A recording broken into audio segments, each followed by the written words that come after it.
afternoon. Yeah, that you knew.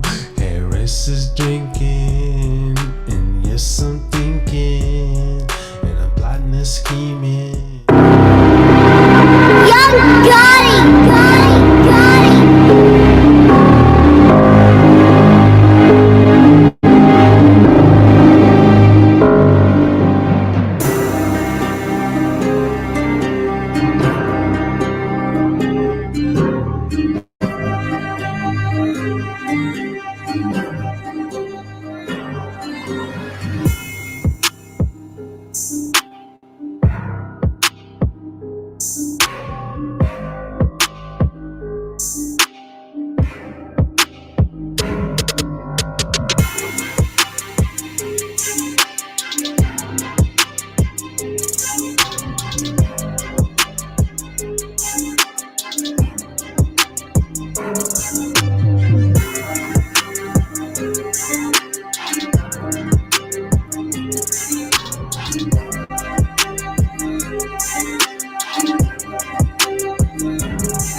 Yo. Back up in the building for another edition of the Harry's Drinking Again Pubcast. I am your host, Mr. Harris, a.k.a. Harry Too Scary. And tonight,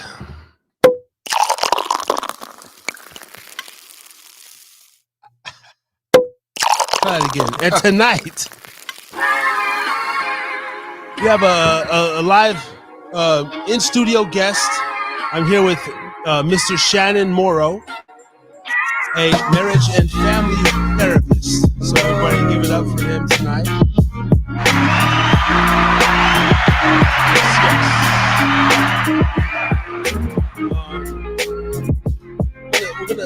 We're gonna get into it. It's gonna be a couple hour show. We're gonna spend the first part of the show getting to know this gentleman and a little bit about who he is, what he does, and maybe talk about some Reno. He's actually got some Reno history for your ass that not a lot of people know about. And so we're gonna drop that on you.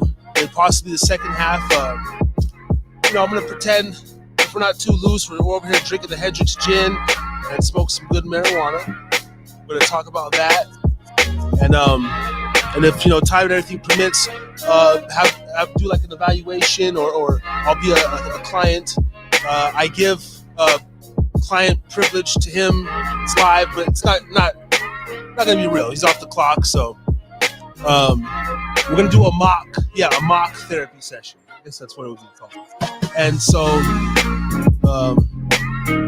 and I know people are struggling out there, relationships. I mean, it's pretty crazy. I don't have my full strength. Okay, there. Hold on. Let me turn my headphones up. That's what I gotta hear myself. There we go. Am I too loud for you? Nah. Okay. All right. There we go. There it is. Okay. I was like, I'm a little low over here. No, don't get too low, man.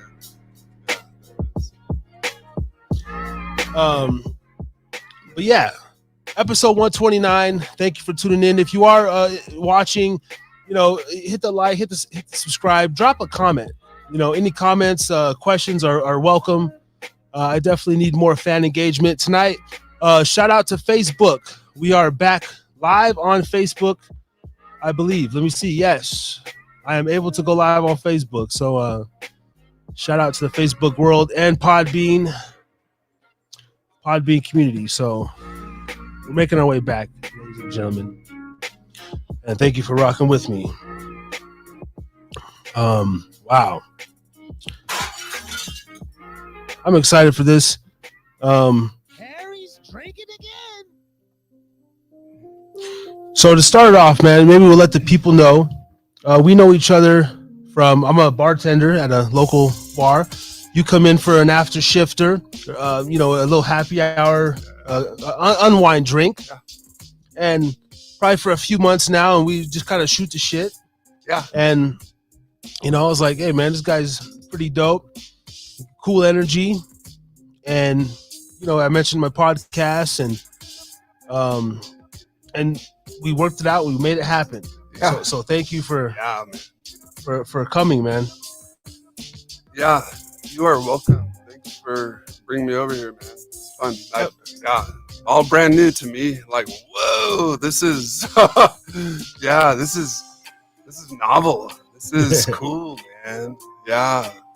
Yes, man. This is the Haida Pub, and 3 years strong on this show. The only other person that sat in the seat is my co-host Ray Siapno and another gentleman. He's on the show one time, but yeah, it's the live interviews. It's a little different. I would like to set up like the Rogan style, so we're like more face to face. But nonetheless, man, when you're vibing with someone, and he's a gin man. Let's just get the Harris drinking again. Sponsors and shit out of the way. He likes what kind of gin? Ta-da! We are drinking Hendrix tonight. That's the gin, please. Very good. It's very good. It's one of the best gins. No, it's not. It's a Chevy of gins, man. It's good enough. And you can drink it. Yes. I already had a martini. He brought dinner. We had some Costa Vida. I'm going to do a nice healthy pour straight on the ice. This is the only alcohol I drink on the rocks is gin with the lime. And I'm in heaven. It's smooth and it mixes in with the water. I love it. It's very good. I got you. We got some raspberries to snack on. A little bit of tree and a presidential blunt. Maybe, for the later on. I'm definitely going to fire that bad boy up. And I have a Garcia Vega. Okay. Of course, I got a Zin in my mouth. Oh, wait. Oh. Spirits. Spirit. Guys, right. I have no idea. What is that? Yeah, if you have Swag. Gotta fire up a nice American Spirit, help yourself, man. Yeah. I haven't had a cigarette for some time, but I love my cigarillos. So anyway, that's a simple rundown of how I know this gentleman. Like you said, he's never done nothing like this before. Hell, I feel new to this thing, and I'm 3 years in, and I'm still making mistakes. Hopefully the sound is good. I did a pre-show earlier, a test, and I think everything is dandy and copacetic. Now, let me get some more beats going. Now, Mr. Morrow. Morrow. Morrow. I was looking at the spelling, and at first I have you my phone as Moro, and I was thinking yesterday, but then I looked at the website again and I said, oh, okay, it's 2 R's. I was gonna start the show with saying if it was spelled Moro, like you're only one N short of being a moron. You know, that's how I was gonna start the show. So I had to erase that N. The N's actually there, but I just like, oh no, don't let people see that one. Yeah. So I was like, it's an easy. Yeah. I was gonna be like, how many times has someone said that? No. Oh, plenty. So how long have you been here in the Reno area, man? And if you could, maybe just actually first let me ask you. I'm gonna start all the way back. Yeah. From like birth. Oh wow, man. And not every detail. Yeah, we're gonna go through it, man. Where were you born and raised, man? I was raised on the Central Coast of California, a little town called Lompoc, California. Oh, Lompoc. Everybody who is not from there, it looks like LOMPOC. It looks like Lompoc, right? Yeah. But there's about 50 to 100,000 people who like actually know Lompoc. So, yeah. Okay. Similar to the Nevada. Yeah, exactly. Okay. In most of the country, Nevada, right? We're like, no. Yes. Yeah. Okay. So, yeah, grew up in Lompoc, Central Coast. Graduated Lompoc High and took off for the mountains right after graduation. 18 years old, moved a couple states up to Idaho.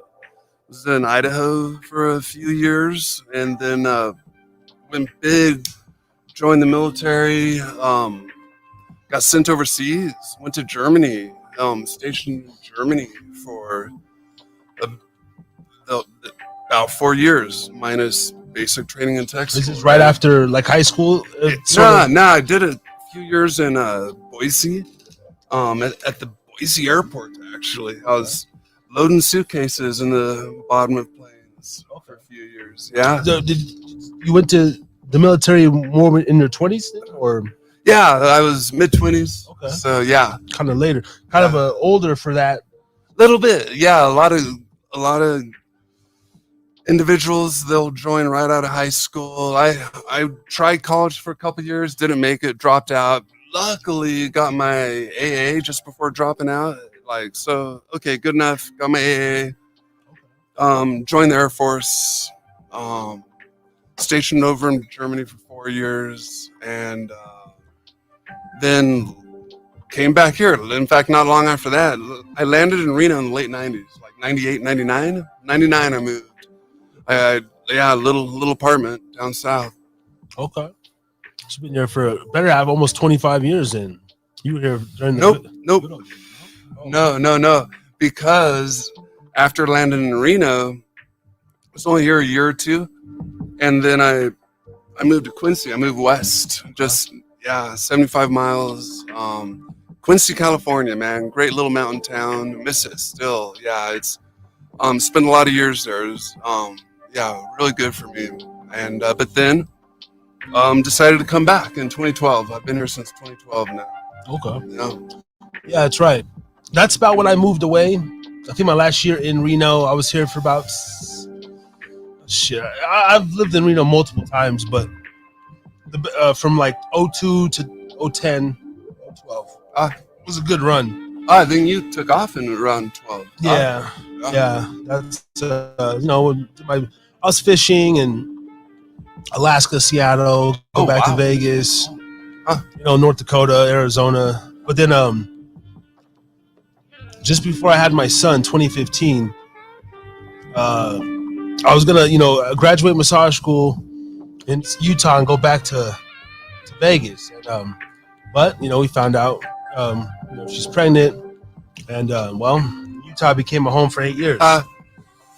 So I've been back for 2 now. So I had one of those, like, oh wow, she's pregnant. Yeah, my wife. We've been married almost 10 years now, but we just after like being together like 4 or 5 months, we got pregnant, and so thank goodness it like kind of got us together and it all worked out. Yeah.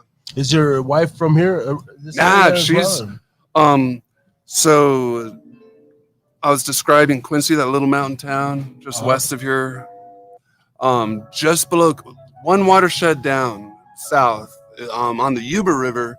There's Downeyville, Sierra City. That's where she grew up in the mountains here. Yeah, not far from where I was in Quincy. Okay. But yeah, so that's how a lot of us wind up in Reno, is because all these little mountain towns in northeastern California, like we come to Reno regularly to get a lot of our shit and to take care of things. So we both landed in Reno from the mountains to the west and met here, and the rest is history. That's awesome, man. I must say, you know, for the Nevada, California beat, you know, the NorCal folks are way cooler guys. You know, most of the world don't like Californians, and it's like it's like the SoCal kind of Los Angeles aliens. But the Humboldt County, the Sacktown, you know, the Bay. Bro, hey man, I gotta give a shout out to SoCal, man. I mean, like, SoCal, hey, bro, you can't unless you know. I mean, it's easy to hate on it. There's a little bit of fucking envy happening there too, I think, right? Like, well, and it's like for every good one, it's like the dumb it's like the eccentric SoCal, you know, the poster children, as I call them,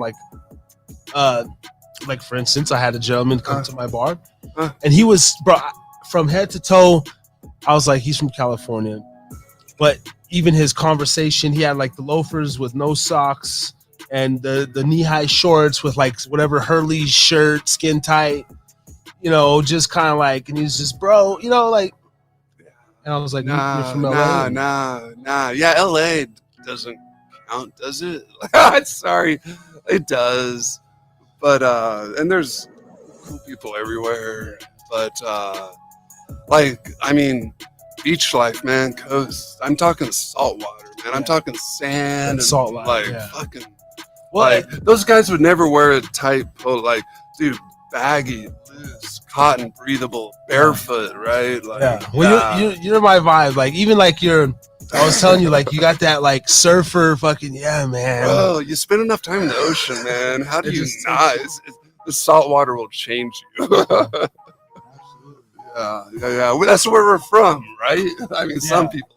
Well, and it's hard to like imagine, or even like when you think of Hawaii, you know, although I've heard conflicting stories of when you actually live there, it's kind of like you're in despair. But if you're actually like moving there and you're a tourist, it's awesome because you're in your Zen mode, right? It's like, how are you gonna be mad at a beach? You know, like you're stressed out smoking a cigarette at a beach. A lot of people do that, but it's like the water, the waves. Yeah, you said something a moment ago about like the people living there being the locals are like in despair. Like, how so? Like, so, a firsthand from like Brother Ray and his son who just came from Hawaii. I just went to picked him up last month. There's like no jobs. It's like a crab in a barrel mentality. So like the locals there, I mean, like I come from small towns like Elko and Wendover here in Nevada, and there's no vision, man. Like they can't see past the island, you know, or whatever. Like there's no authenticity. Like everyone's trying to copy what they're doing in California or what they're. Don't copy. You know, I hear this a lot about Hawaii, and I watched a documentary like the meth problem on the beach is like crazy. Like people just methed out living on the beaches, and it's kind of one of those. I didn't know this. Yeah, the media, you know, they try to. Yeah, that's what I don't know, man. Like, there's no opportunity. Like my friends. I mean, I wouldn't say no. There's generally, even if it's less comparatively, but I mean, I imagine there's some. Yeah. I mean, it depends, of course. And I could see though, like, say you're like a poor Hawaiian kid, and like, can I specify? Like, you mean indigenous? Like, you mean islander? Yeah. Like if you're born. So that's okay. That's a whole different. Right? No, we're talking the indigenous that got fucking overrun. Yeah. And right. Like maybe you don't have, like your dad doesn't have like whoever know the people like in the city council, you know, like just those people that are like, fuck man, we're still over here catching fish, drying them out, drying our clothes. That's the real life, man. That's like the divers, the swimmers, the indigenous who've been on those islands for thousands of years, for like,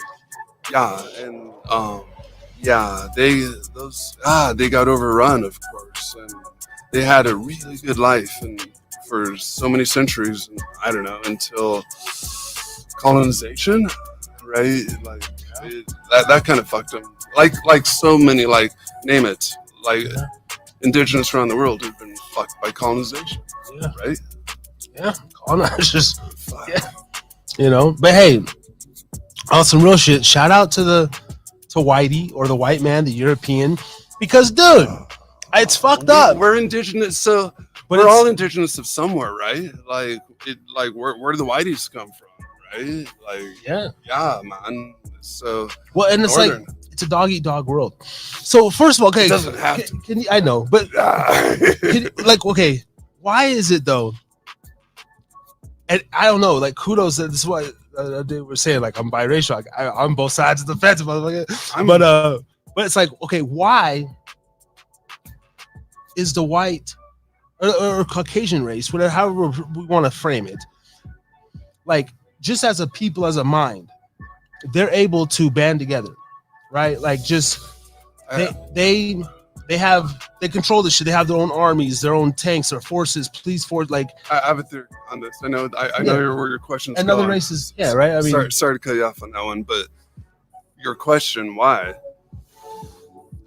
Of course, the lighter the skin, less sun. The darker the skin, more sun. It's just geographic, right? Like, higher, lower toward the equator.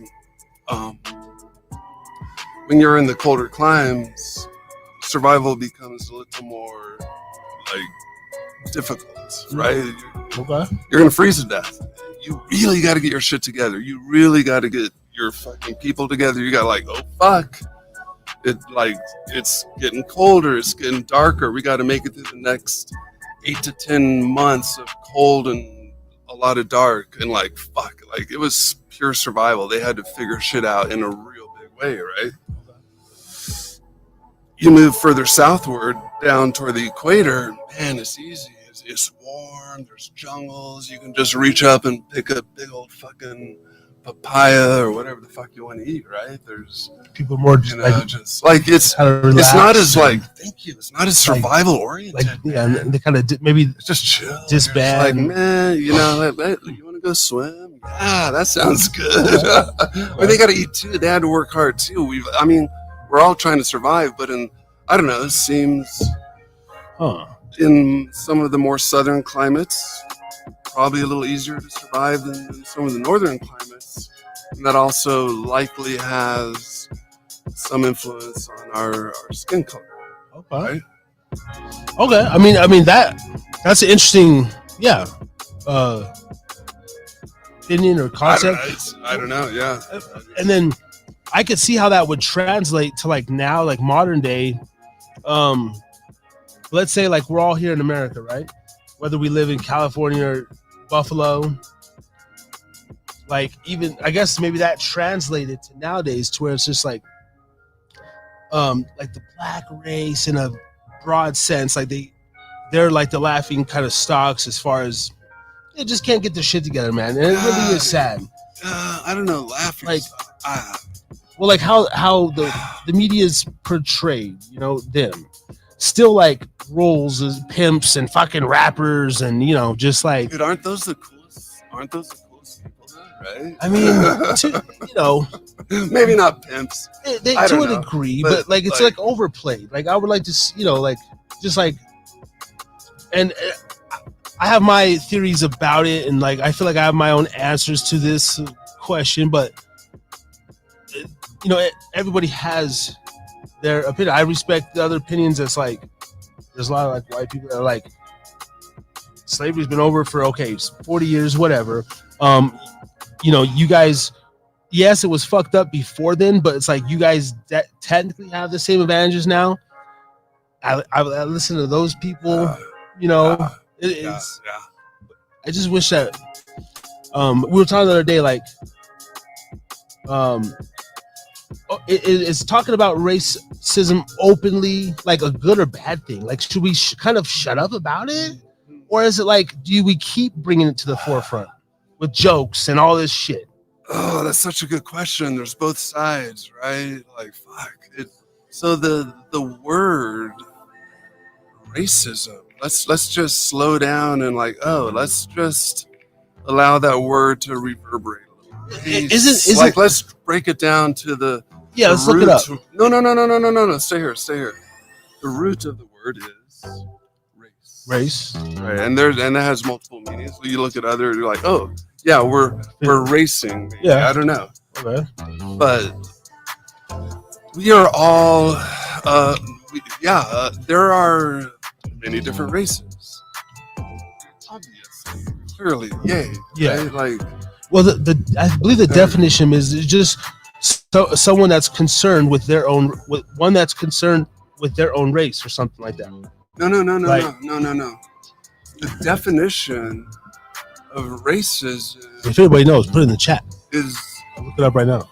Considering one is superior to the other, or one is inferior to the other, and so I mean, okay, so let's allow for that for a minute, right? Yes. Like, let's may I say that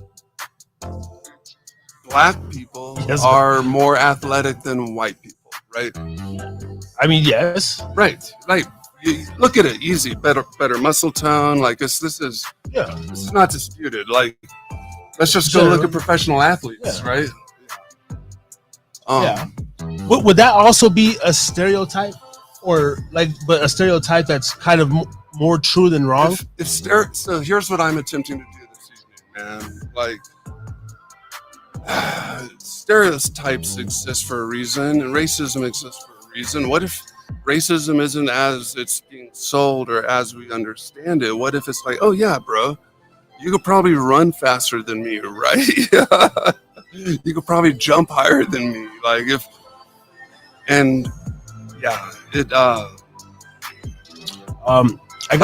why it's when it's being used to divide, right? But wait a second, like, it's kind of cool. We have males and females. I got the definition pulled up. According to Webster, Oxford, wherever this shit is, it's a noun: prejudice, discrimination, or antagonism by an individual, community, or institution. So those are three different things, though: prejudice, discrimination, and antagonism. So, membership. Or discrimination, prejudice. So that's all. No. Let's not antagonize others. Let's not discriminate against others. Let's not. Yeah. So even be prejudiced, possible. Like, what does prejudice mean, right? Yeah. So they must have changed this shit. They had a different definition a couple years ago, and it was something about. Oh, so you looked up racist. Well, first one was racism. So what if we could all? Okay, check it out, man. You're walking down the street. Suddenly, there's a guy who comes out and is walking toward you, right? What's one of the first things you notice about this guy walking toward you? Pretty much like what color they are. Height, weight, age, color. We're like sizing up, right? Especially dudes, yeah. Yeah, especially dudes. Like image, and just I wouldn't be surprised if women do as well. Oh yeah. In different ways, of course. Okay. So if clearly, I'm going to have different associations, whether the guy who comes out of that store is coming at me, like, is Asian, is black, is Latino, is white. Yeah, you kind of just like Indian. Kind of just observe it. Yeah, like you're just like, and that already informs you. That's already giving you, like, you kind of know there's clear different characteristics and traits based upon different races. That's like, okay, and for the record, I don't mind racist people. I think racism is somewhat good, not like hate. It's not racism in like that definition you just pulled up. Like, not antagonizing, not discriminating, but just having that. Prejudice is even a negative connotated word yet. I prejudge a lot. Dude, That's how I survive. We all are judging continually, right? You just judge where to put down that cigar, right? Because if you had misjudged, it would have fallen on the table, on the ground, right? Yeah. So we are continually judging. You're judging, right? Like, I'm going to judge approximately where this glass is in relation to my mouth. If I miss, we want to be able to judge, be judged as good character, be judge where we're setting the glass down, right? Yeah. Yeah. No, I just got this bottom part. No, but dude, I judge. Yeah, and those factors. Be okay. And also, as survival, man. If I see like a ghetto ass looking like black dude, bro, like just fucking whatever, dreads, pants sagging, dude, same. Those are all cues. Like even like a white guy with a wife beater, a neck tattoo, and I can see his underwear, bro. That's a bad dude. Case by case, man. Like I don't want to get near this. Stereotyping, like those blanket judgments of race. Like that's no. That one out of more than 800 billion individuals on the face of this planet. What does that individual look like? That's it. We're all anyway. So back to your original question, the whole racism thing's way fucking overblown. Like it's just like, wait, if we can just like, oh wait, like we're all different, we're all the same. We're all good, man. Like and not worried, just like case by case, man. Staying present, not letting too much of that influencing too much of this, right? Yeah. I mean, okay. I'm glad we can kind of dissect that, and we all make judgments based upon other people's appearance, right? Absolutely. Let me ask you, for how long? Hang on, time out. This is fun. This is how I have to open all my bottles. Oh yeah. I'm gonna try and hit I call this Mexican style. Right? Yeah. There you go. So Mexican style. Are you calling me a Mexican? Is that racist? Pretty much. You talk to beer. I've seen a couple of brothers do it, but they learned it from the Mexicans. Yeah. You wouldn't say that funny, Mexicans. Mexicans. So I prefer not to carry a bottle opener, but I do like to have a lighter, like be able to light shit on fire. Yeah. And that doubles my bottle opener, right? And that's generally how I open my beers. Yeah. Right? You're a cool guy. No. If you don't, pretty much. Even at work, I bust out the lighters. Anything you can get leverage on.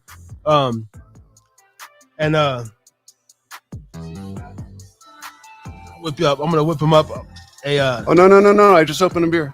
No. Yep. No. Later. I got the live. We got the live mixers, guys. Look at that. Dirty gin martinis tonight. This guy's a bartender and doesn't even have like a regular I don't shaker, right? Earlier when he was mixing up our first drinks and he was straining it out, like the fucking ice dumped all out into my glass right here. For Father's Day, this is what I'm trying to get, or if someone wants to donate or something, hit the cash out. I want a bar mixing. What are those called? Strainers, bar mixing glasses. Strainer set. Yeah. I have pieces. I have a spoon. I got a fucking and I got this top. It comes with a glass. I just don't know where it's at. The cool second half of that story. He accidentally spilled the ice out, and I'm like, it's all good, man. I'll take it with ice. He's like, man, martinis are best, right? Like, what do you call it? Like, straight up, right? Neat is what he said, right? And so. Even though I was trying to be cool about it and just take it, he's like, no, let me fix that for you. And so he fixed it. In fact, anyway, I won't bore you with the details. But I go above and beyond, man. He needs a fucking one of those metal shakers, man, and strainer. And he's a bartender, and he doesn't even want to have one at his house. He's mixing us. It works.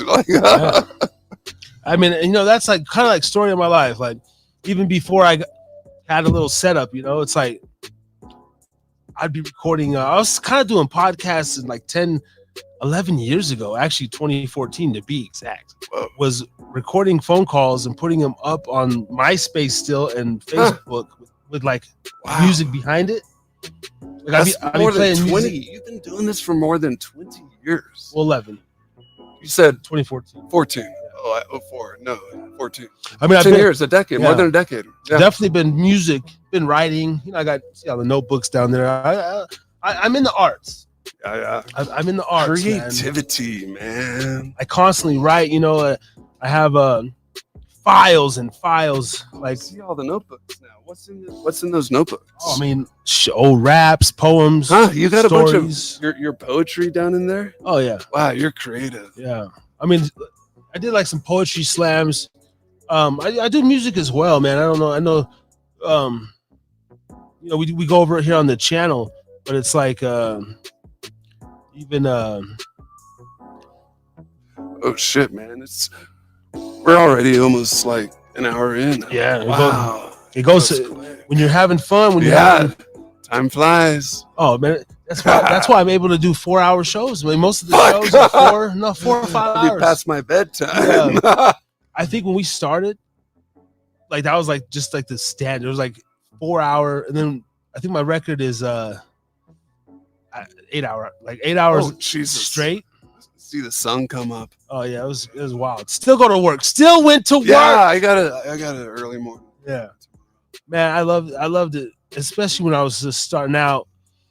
We would and shout out to everybody that freaking has been on. Like, tomorrow I have an interview with Daigo. Whoa. He's a artist out of Salt Lake, and yeah, like 2 years ago we would have these. You know, I would get off work Thursday, and then I would get up at 4 to be at work at 7, and dude, I would like, yeah, I would go to midnight, maybe come back before I was paying for the upgrade, do another 4-hour show. Woo. Then I would just You've like been doing this so much. get in the shower, go work. This is what you do. That's cool. It's I love it. Yeah, it's really Yeah. tight. I was gonna ask you, like, so for your job, marriage and family therapist, how did you, from the military and the other jobs that you've had, how long? Journalist in Quincy. I worked in a newspaper. Okay, Yeah. Anyway, dude, that's whatever. bow. Back on. I don't know what the hell. All of a sudden, I'm talking. He was saying some good shit. I don't know for how long. You know, gosh, dang it, man. But my board froze up. But we are back. Let my mama know I'm back on. Everyone back on. But shoot. Let me know if you can hear music and me. Boom. My music and me. It's a great song by Nate Dogg. Okay. So, and sometimes, you know, it's like that here at the Hyder Pub. It's like that at the Hyder Pub. We got Harry's drinking again. people coming in and disrupting, fucking faulty lights. You know, sometimes we don't pay like the light bill, so the dance floor music just stopped at like 9 p.m. People are mad, but they keep coming back. All right. I'm here with Psychotherapist, Mr. Shannon Morrow. Morrow. Dude, check it out. The lime. So this is a lime. And check out the color of it. Because this thing behind us is also about the same color as the lime. This big green sheet is lime colored, and it's weird. It's not picking up the color of the lime. Nope. That's trippy. Nor do I don't have weed in this grinder. Nope. I'm on probation and I ain't got no weed in this grinder. You can't see shit. Just kidding. I ain't on probation, mother. But yeah, we're back up, ready to go. Let me go ahead and over here Facebook, make sure sound. It's not a show unless but yeah, we're back up, ready to go. Let me go ahead and over here Facebook. Music's good, everyone's good. So before I noticed that, man, I was asking, you know, when you got into the marriage and couple counseling. Now, is this in the last 10 years? Were you already married? Did you already met your wife when you Grad school. Okay. I recently started the program. Okay. Yeah. So at the time you were married already. Okay. I had a the first marriage that lasted about 10 years. Okay. And then after divorce, I was single for a few years, and then I entered grad school at 39 years old, 40 years old, really. And that's and when I met my current wife, I was 39, 40 years old. So, Would you say, like, is it good to be married and be a family marriage counselor? yes, of course. Or yes. Could Yes. you be like a single, like, player kind of dude and be a good at your job, or no? Yeah, of course. If that single player therapist was like really skilled at, you name it, any of the modalities, EMDR, right? And he could just drop people in and really get people to work through their stuff. Like, yeah, of course, there's plenty of good single therapists. For me personally, it very much informs me my own experiences, of course, and past experiences. It is experiential learning, really. And that's a lot of the program. My grad school here at UNR, it was mostly experiential. It was just fucking, they threw you in.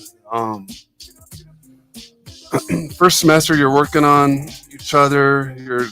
All the other noobs just other programs. Second semester, you're working on those ahead of you in the program, and it's just therapy, just doing your reps, You're learning so much because it's all being very observed, in fact. And then they throw you in the Downing Clinic, the program I went through.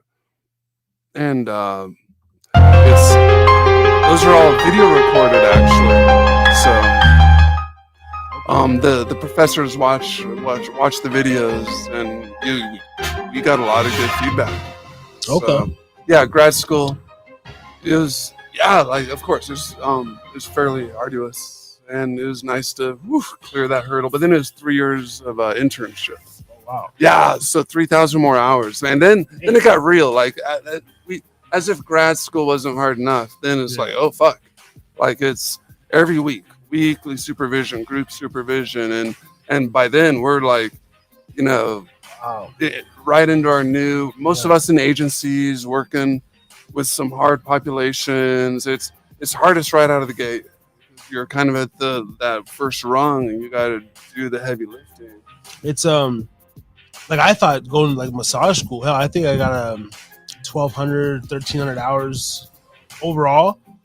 They say when you 10,000 hours, you're a master, or you're a professional. Yeah. When you do something. I'm trying to get 10,000 podcasting hours, right? We're gonna say that's when you become a master. But in the grad school and in the sessions and all this stuff, it seems like you've already put in, damn near 10,000 hours in listening to people, also speaking to people, like giving whether advice or like, would you say that's accurate? Like, you have your 10,000 hours? Close. That's 3,000 plus that.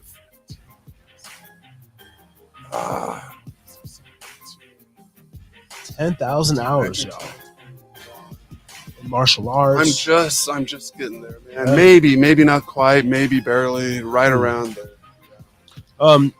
In your line of work, like being a listener, like, is better, or like, say, like, I'm trying to get the feel for your personality, very laid back, very chill. So would a more egocentric, out loud, like someone who likes to hear themselves wouldn't be good, or like? Oh, this is such a good question, man. Here's the thing, like, that's this gets very personal very quickly. That is one of my greater growth areas. It's like letting the energy come this way, because some of us who are fairly enthusiastic, we just like, we get an idea or a thought, we're just like, oh wait, I see something, like, hey, but like, even to like, damn it, oops, sorry, I just interrupted you, right? Sorry, like, no, you nailed it. Listening, letting the energy come this way, please. Right. That's just like, That's the dropping in, being very receptive. But then you start to get that idea. You start to like, oh wait, but no. This is, and sometimes that can be useful. It's a balance. But for individuals such as myself who are fairly enthusiastic, like that has been one of my greater challenges and growth, toward just containing myself, letting the energy continue to come this way, just taking it in,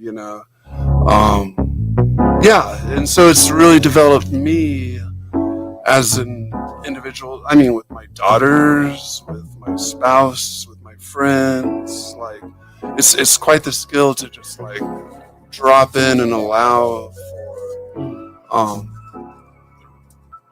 which like well, and I say that because I feel like, well, at least people that are close to me, they say, what I like about your show, is you allow your guests to speak. Or even when I feel like I may have not given the best interview, I guess one of my positive or more positive critiques is like, I can be a ham.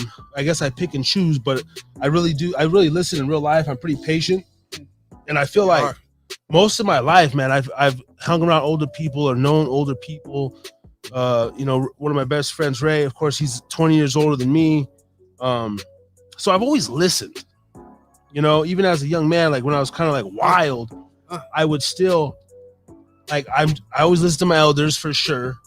Or at least listen to what they had to say. I don't like a lot of my elders, to be honest, like the ones who don't deserve, Thank you. Right. Because a lot of the others are fucking pieces of shits.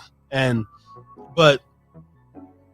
doing this, and then listening to other speakers, I hear, and then I'll read comments too, and I don't ever want them to be too much like, yo, the host needs to shut the fuck up. This was a good interview, but he doesn't know when, and that's a skill that you've developed as a host to similarly like keep that balance. Yeah. And I think that comes naturally though, man, because I like to hear myself, and I always have this motto. I don't know where I got it from. I think it's my quote.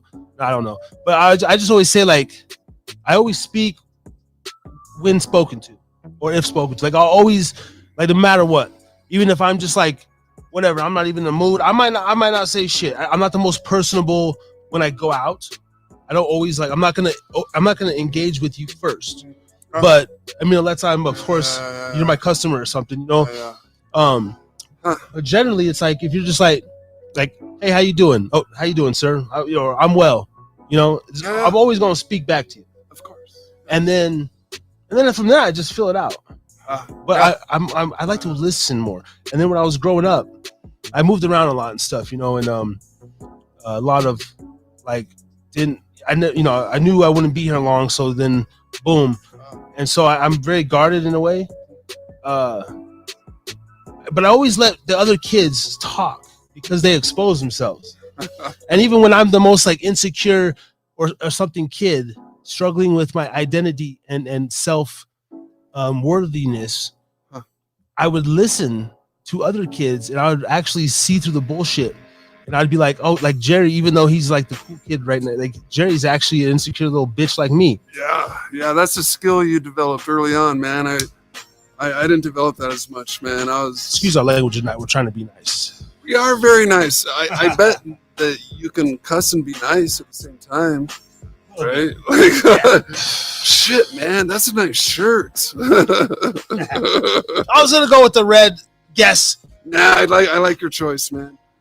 No, this is my signature look. When I do shows by myself, sometimes I'm in my underwear and all I do is throw in a shirt. I'm glad you're wearing pants right now, man. But it's just like, hey, top up. But I would like to get a sponsored Men's Warehouse or something.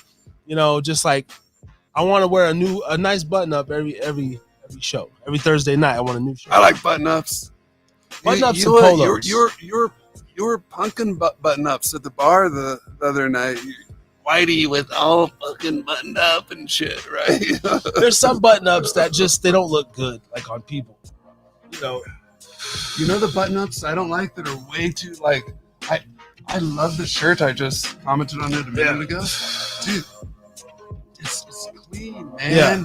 We don't need fucking extra plastic and shit. Like, no, Yeah. no. Like, it's harder to find. I found so many good shirts, except it's like, nope, you got these fucking 2 plastic buttons right there, buttoning down the collar, and like, I don't know. No. And you never button them all I've the cut way mine up. off. I've cut the buttons off, and then I just got these little like. Yeah, I love a button up. I like a polo. Like dressing up for me is like polo and slacks. And some nice dress shoes. You know, Shoes, man. dress shoes or like penny loafers or some nice slip-on Stacey Adams or Calvin Klein's. Yeah, very good. This is my kind of preferred message. I didn't forget to say, we didn't forget about Gubba Rum. Gubba Rum is still the official sponsor of Harris's Drink It Again. It's just, it's so good. I'm letting it age, over time. And I like I like gin, bitches. Hey, I'm sorry. I like gin. And whiskey and tequila. All right, now I know the show we're a little over the hour mark. I don't know. How do you feel about doing like a mock kind of therapy session? I'm questioning if I should maybe bring my girl out here and even like okay. So marriage and family. So how many of your clients are you doing couples at the same time? Yes. Or is it ever like, okay, the husband want to come in for a session separately, and then you probably do dual, as long as I keep it neutral, as long as I keep it well balanced. Like I'll start seeing a couple, and then often it can be beneficial to see each of them for one session individually, and then bring them back together. Of course, like everything we talk about is fair game. I'm not keeping any secrets, but it can be useful to separate them once in a while. Do you, like when you do separate, do you find a lot of is there ever like the wife that's like, really just kind of going in on the husband, or the husband that's like, okay, now that my fucking cunt wife is here, she says, but he don't have the balls to like tell her in the session. You have wisdom. You know how it goes. Yeah. So even though I'm like, hey, no secrets, anything you say in your individual sessions will be fair game. Well, I might be able to talk about them, but then like there's some stuff that's said, I'm like, oh hell no, I'm not gonna they start kind of venting about the other, and you're just like, oh no, that's not gonna be useful. So I at my discretion, of course, and there is other things that come up that is quite useful. Okay. Is it so there's those couples that like vent about each other? Is it like what are the type of problems, like when a couple goes together, are they trying to figure out, say they're already going to church, and whatever, they attend church, they coach, they work, typical kind of American folks. Are they there to because he cheated whatever a year ago, they're trying to work over it. She or maybe her mom is too in their relationship and she's controlling all the kids, and like, are they there to, how can we get our, I love my mother, but she's just destroying our relationship? Are they there to answer those problems, or is it like more marital cheating, like, or it's so everything you just described, what we learn is systems theory. It's fucking fascinating, man. It's like that's what was such a good fit for me. It's like, like it's just the dynamics between these entities, and the entity can be almost anything, right? Like the marriage is an entity of itself, and so why did he cheat on her, right? Well, so if you just look at everything as kind of relational, like what direction things are moving, and when space being created, or what direction are they moving with one another, right? There's the common withdrawer pursuer dynamic. There's what they call attachment theory, which I have a evolved theory. But it's mostly systems, and so family systems, whether it's the dyad, the parental dyad, like but kids, parents. It's like once you begin being able to see more the systems within which we exist, like it's like, oh, well, it starts explaining some things, and it's very theoretical, but there's a lot of clinical, like, oh, that worked, oh, cool, like when you can start seeing it and start kind of assisting them and adjusting it more the direction they want it to go, how they want things to be. It's fun work. I feel very blessed to have found my purpose, if I may say. Like, dude, like this is, I feel very blessed to be in purpose. Yeah, actually making, like you truly feel like you're in some way or capacity you're making a difference. Like, whether given, do you feel like maybe you've ever stopped either a husband from killing his wife or vice versa? No, because of one of your sessions? No, like, like nothing that extreme. or a wife like that was like gonna poison the fuck out of the next 8 weeks. Let's not kill one another. Because they went to your session, like maybe they had somebody to vent to that didn't happen, or pretty, At most, I'm helping these married couples who are kind of sometimes on the brink of the marriage ending to start just like, provide that neutral space for them to come to and just start looking at some things. And it's very useful to like ground out the yin and the yang, actually, both either side of the entity of the relationship. It's because when they have like a neutral third party, they can just, not referee, I don't like that word, but just like, again, it's just kind of being the ground, and then they can have conversations that they cannot have in their kitchen when it's just the two of them. When it's when it's just the two of them, bang, bang, bang, bang, bang, bang. Yeah, but they kind of like, no. I kind of understand what's happening here, and now you got it. You're being observed, so you have like, no. Like I am going to correct some things if things start, and it's just, it's this nice position I have to facilitate their conversation, man. I in a way, like my job is improving communication, right? I like, because so much is about communication. So and that's the energy, and anyway. I just texted my girlfriend, I said, baby, you want to come out? If not, it's totally fine, but if she wants to, because I don't know, but I feel like we could benefit from this, because we can't communicate for a shit, man.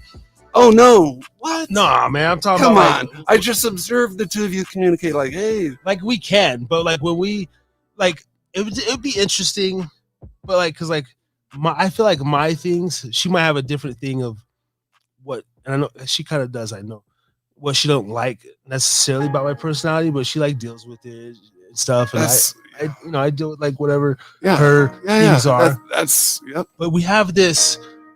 Very, because and she's like a Latina woman, like she's pretty feisty. And they talk back a little bit, which is what I like and I don't like. I to be honest, ladies, you need to be more submissive as a fucking whole. So how do you create this? Okay. So then what do you need to be? More domineering. Bam. Dominant. Thank you. Masculine, right? Yes. But but there's the rift. A lot of women out here, they don't like this. My mother hates the word submissive. It's like, I would never be submissive. No. If someone's fucking punching through, breaking down your front door, and fucking who's grabbing that fucking baseball bat? Who's the one fucking going to the front door, right? Yeah. Like there's like which generally, the stronger of the sexes, genders, who would bigger comparatively, stronger comparatively, so yes, there is a dominant aspect of masculinity. Can that be okay? Like, come on, it's We want that. They want that too. Femininity is so superior to masculinity in so many other ways, but it's not even superior, inferior. Come on, yin yang. Come on, man. Like, it's just like, oh, light and darkness, right? So yeah, it's heads and tails, man. It's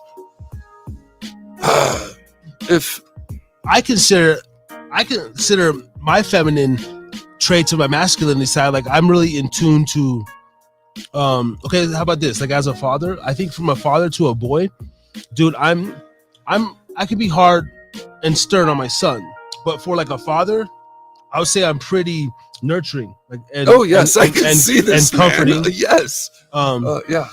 And then I enjoy like decor, like I used to want to be in interior design. Dude, you know what I'm saying? Similarly, we have so many things in common. I like one's environment, the energy, settings. like dude, yeah, the light, the sound, the I love temperature, plants, candles, dude, like it's yeah. So and that's not the most masculine thing, right? We all have masculine and feminine. Let's begin with we all have masculine and feminine, and within us we have both sides. We are not so determined just by the gear we're born with, right? Like a little bit, and like let us men embrace our feminine side, if you need to call it that. Yeah. Like, we can be very nurturing. As fathers, we are very nurturing. Nurturing is more of a feminine trait, right? And so similarly, women can be so, like, what's the masculine trait? Aggressive, right? Holy moly, I've seen some aggressive women, right? That's generally considered a masculine trait, whereas nurturing, and if we like, oh good, we need someone at times to provide and protect, and we need someone at times to nurture and care for. Men crave that. Men need the feminine, not some woman that's like, oh, like, we're equal. I can be as masculine as you. No, stop. Please don't be masculine as us, man. Please. And I would say that's like kind of like a small turn off from, like overall, I guess in my woman, just in the general sense, like I even tell like, girl, like, you know what I'm saying? Because there's a certain way that like we talk to each other, bro. If I get too loud or you get too loud, it's like we're men, dude. It's like, what's up, bro? There's only a certain level because we respect each other as animals and creatures, and then I don't know. There's just something about women who, like, especially once they talk back or they think they can hit you and shit, and it's like, you can only do that if you like, motherfucker. I'm telling you right now, God, keep your fucking hands to yourself. Type of, and I don't have that necessarily. Well, actually, she does abuse. She's strong as shit. She's mean, but at the end of the day, no, it's just like. You know what I mean? And so it's like, but there's some women that they don't, I guess, like that role, or and you like, I mean, again, we all got it within us, both sides, right? Yeah. We masculine, feminine, they like left and right, east and west, right? It's give and take. You cannot have one without the other. They rely on each other. They define each other. Everything is. Did you have both your parents growing up? Yes. Two-parent household? Can we talk about like that for a minute? Yeah. Like, what's obviously you're in your kids' life, you're with their mother, you're married. I mean, how important like is that? And then what type of it is important. Like for me, and this is out in the open and stuff, man. Like I love everything that I have. Okay, but like my seed is the glue to like me being here around everything I do. If there was no kid involved, I don't know where the hell we would be, to be honest. Like, that's common. That's natural. That's how it goes. And then there's some men that they could just make that choice, man. Hey, fuck it, bitch. See me in court, see me the check, I'm out. I'm not built like that. I'm not built like that, bro. Nah. There is strength and, you know, like power benefits in like you just described, even seed, right? Like blood, family bond, man. Like, oh Jesus, we have the same ancestors. We are man. Like these are my children. These are my grandchildren, right? That reproduction, man. Like that is one of the most powerful forces that drives us, that sustains us. So yeah, like most all biology, right? Most like it is to continue. Yeah. I don't know. I want to.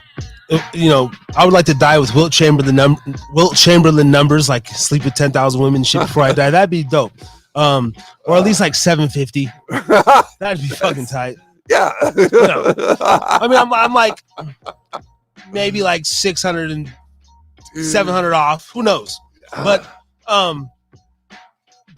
I do not want to die. Like I have this thing, like and a man's energy and stuff, and as I get older, I mean, yes, men, you should be just more careful of like spitting out your seed, man, for real. Like, if you don't like to protect that shit, become a master poet artist or get fixed, whatever. I don't know, but as I get older, like I don't want to die and then like have like multiple women that can claim me at the end of my life, like kids with multiple women, like yo, I got 6 baby mamas. Like, I don't want that for myself. I don't want 6 women fucking crying, gawking over me, or 4, because 2 of them probably gonna be like, I'm glad the motherfucker's dead. But I just want one, and of course everyone is entitled to a do-over or whatever, a second. But like, come on, man, like come on. You know, what if you could have 20 or 30 or even 50, right? What if you were, dude, this is. Well, like heard throughout history, like, what if you are the man? Yeah. Well, like, and you just had your like Genghis Khan shit, whatever.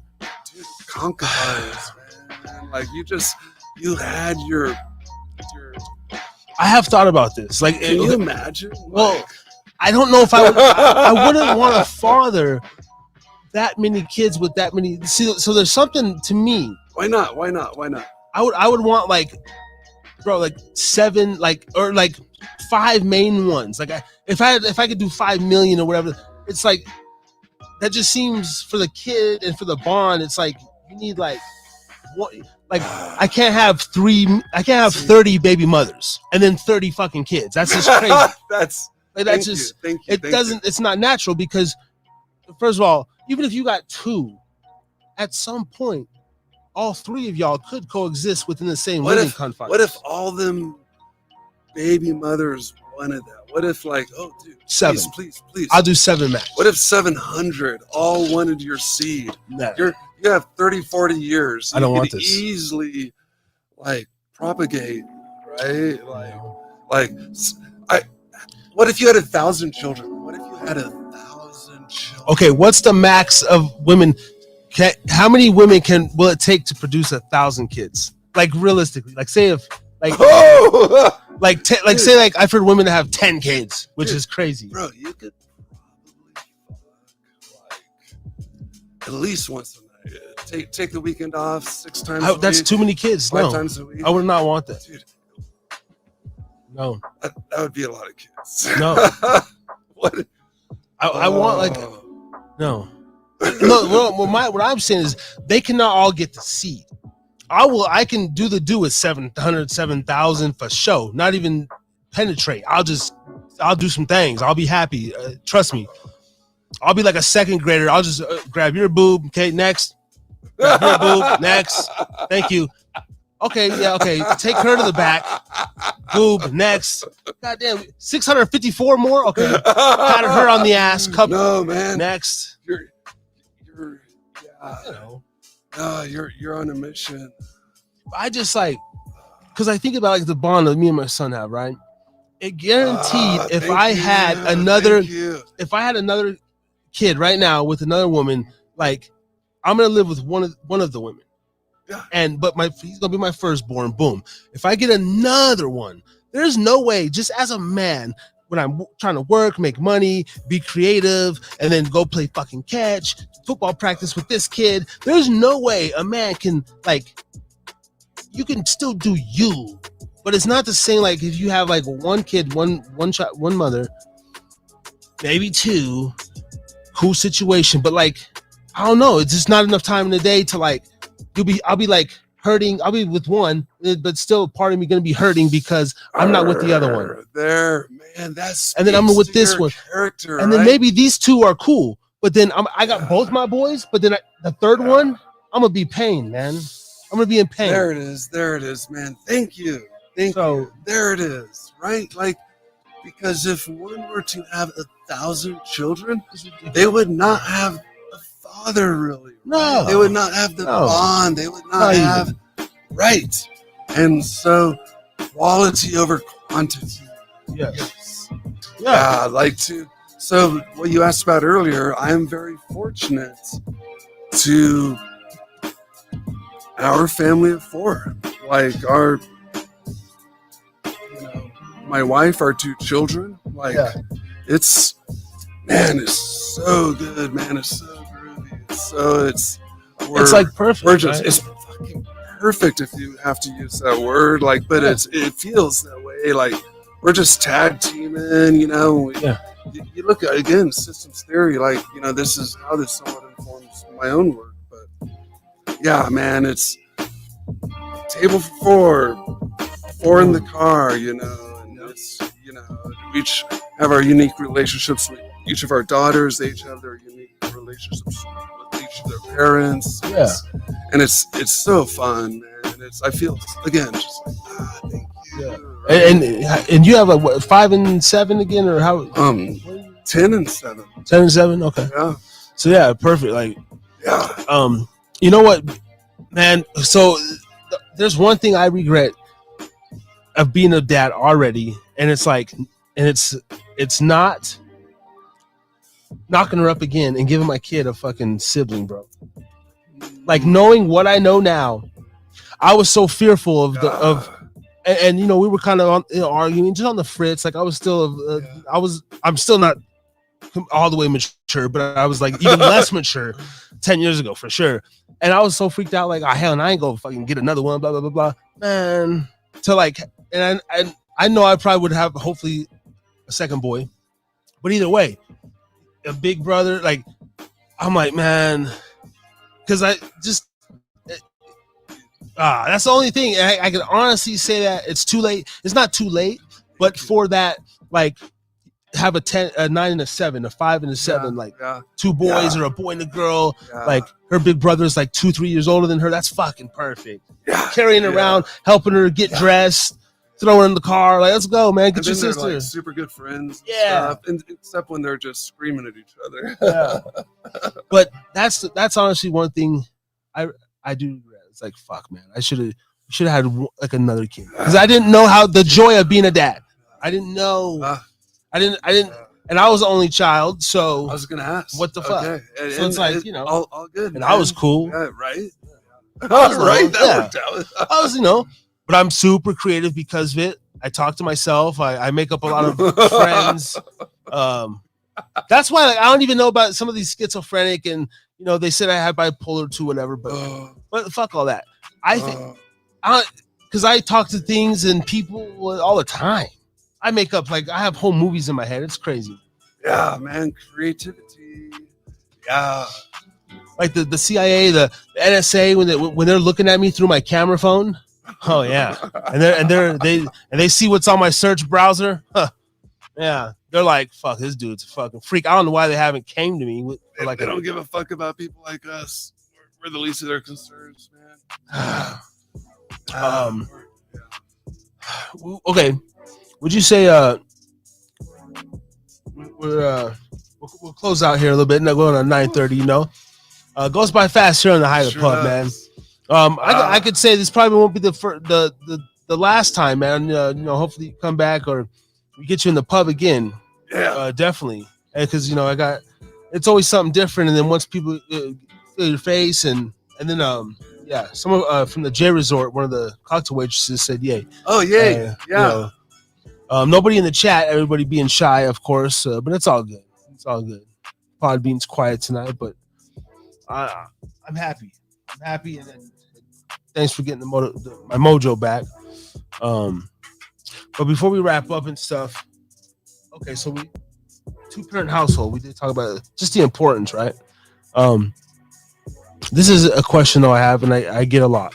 Now I've already made my choice. I don't give a fuck. It's really about my kids' happiness. People can say what they want, but this whole thing of, we've tried it, whatever, 5 years, 10 years, 15 years, but one of the parents or both of them, they stay because of the kids. They stay because they have this complex in their head that it's better. Well, like, where do you fare on this thing? Because in my experience, 9 out of 10 fucking people say, nah, man, you got to do it. You got to make you happy, because if you're not happy, the kid will see you're not happy, blah, blah, blah, blah, blah. The family's so important, man. Like, I mean, thank God the kids kind of keep us together sometimes, man. Like, it's because, we get sick of each other. We it's partnerships are effing like real deal, man. So you're more pro, like, hey, like, that's where I'm at. I mean, if it's like my shit is our shit is cool, especially compared to what she's grew up in, what I grew up in. Yeah, right. Thank you. Similarly, man, I got it really good compared to a lot of these other relationships that I'm witness to. Like, I see motherfuckers really fight and beat each other and still go to bed with each other. Yeah. We ain't doing none of that. It's intense. No, man, it's nice having chill. Just like, hey. Pretty much, yes. Dude, it's so good. Just like, And from my perspective, because, man, I don't know, being adopted, what have you, not knowing like my blood, no blood growing up, just in the back of my head, I always knew I was adopted and stuff. So there was no like, I didn't freak out and find out and have a breakdown. None of that. It was just like, I look at myself in the mirror. Okay, I'm a black kid. This is before the N-word and all that shit. Black boy. They just call you black boy or whatever. Basic shit. And then some people would be like, who's this Mexican kid or something? I'm not Mexican. So, I just trying to find yourself. I'm like, damn. And then my mother would have, of course, these white guy boyfriends, or whatever, stepdads, and they were like not cool ones.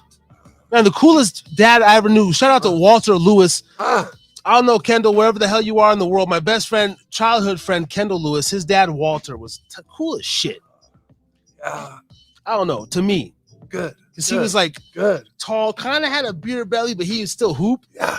And he was just cool. And he worked at the weather station. He was tight. Yeah. And I remember him, man. So shout out to Walter. He's probably going to be in his 60s by now, because he was actually a young dad. He was 38, at least in my head. Really 30 years older than me. So he's probably like 68, 70. But anyway, Walter was a cool ass parent. I always thought Kendall had the coolest fucking dad. Like, he was just cool. Man. But anyway, I know the importance of like, and then, yeah, man, that's why I got to be a day one dad. I don't know. There's just something about it. And then when I'm allowed to, like, my woman keeps loving me and when you're allowed to. Yeah, like allowed to be a dad, be a father. No, because you know why? Because who allows that? Honestly, man, shout out to these women, because look at the court system. All they got to do is go to the damn court, and poof, man, 70% it's going to favor the women.